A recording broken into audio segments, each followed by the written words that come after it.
Pasok tayo sa loob. Ayan po ang first batch natin sa Porac Prime. Natapos na po tayo sa first batch.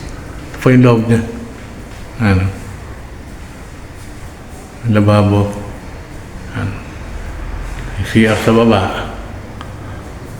Kaya tayo sa taas. First batch. Natapos na yung first batch natin sa Porac Prime.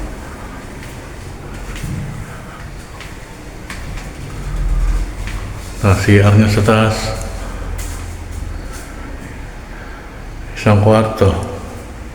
Yung pangalawa.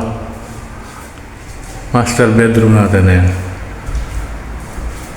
Master bedroom.